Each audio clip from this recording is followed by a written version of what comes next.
Papalapit ang Pasko, dumarami na rin ang mga pasyalang swak para sa weekend bonding ng mga pamilya. Tampok din ang makukulay na display, gaya na lang sa Cultural Center of the Philippines, kung saan pinailawan ang sinasabing pinakamalaking parol sa Metro Manila. May report si Mariz Umali. Sa taas na 20 talampakan, ang parol na ito galing San Fernando, Pampanga, ang sinasabing pinakamalaking parol sa Metro Manila. Pinailaw yan sa Cultural Center of the Philippines, katuwang ang lokal na pamahalaan ng San Fernando. Paraan daw ito para ipaalala sa publiko ang diwa ng Pasko. Ginabayan nung tala yung mga pastol dun sa sabsaban kung saan pinanganak si Jesucristo. Yung pagsisimbolo nitong parol dito sa harap ng Cultural Center ay gayon din, ginagabayan din natin ang lahat ng mga kasama nating dito sa pamayanan na magsadya dito.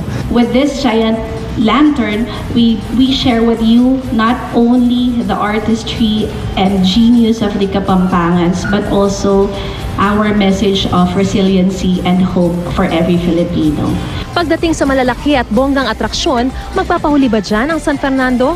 Tiyak mapapatingala ang sino mang papasyal sa tinaguriang The Big Wheel sa kabubukas lang na Sky Ranch, ang sinasabing pinakamataas at pinakamalaking Ferris wheel sa buong bansa. Ang taas niyan aabot lang naman sa mahigit 200 talampakan.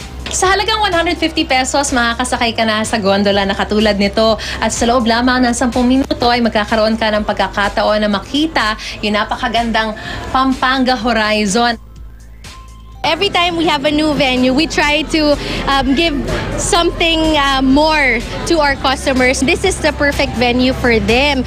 Kasi of course, we have wholesome entertainment here. We have rides that will cater to kids and also to adults. Kung taga Metro Manila ka at ayaw mag-out of town ngayong weekend, marami pa rin namang pwedeng puntahan para mag-enjoy, gaya ng Christmas Wonderland at Night Market sa Tutuban sa Maynila. Bukod sa iba't ibang rides at palaro, hindi ka magugutom sa dami ng pwedeng pagpiliang pagkain. Pwede ka na rin dito mamili ng panregalo ngayong Pasko. At kung na-stress ka sa iyong early Christmas shopping, pwede ka pang magpamasahe. Siyempre po yung mga tao, nakikita namin na, siyempre mga nagtatrabaho, mga pagod sila, gusto nila ma-relax. Kung taga Mandaluyong ka naman, may Paskuhan Village sa Barangay Mauway. Agaw pansin ang giant Christmas tree at mga bahay na puno ng Christmas lights. Tampok ang iba't ibang palaro gaya ng pabingo. At syempre, hindi makukumpleto ang perya kung walang Ferris wheel. Para naman sa mga may-ari ng bahay na ito sa Cainta Rizal, hindi na nila kailangang magpunta kung saan-saan para maramdaman ang Christmas spirit. Sa labas pa lang kasi ng bahay, masisilaw ka na sa dami ng Christmas decor. Pagdating naman sa garahe, sasalubungin ka ng mini Christmas village. Nung bata kasi si Mami, may mga nakikita siyang mga bahay na ang gaganda ng ilaw. Tapos parang pangarap niya na pagtanda niya or kapag may sarili na siyang bahay, ma-share niya rin yung, sana ma-share niya rin yung kasiyahan na nagawa sa kanya nung bata siya. Saan mang panig ka ng Pilipinas, walang dudang damang-dama na ang diwa ng Pasko. Mariz Umali, GMA News.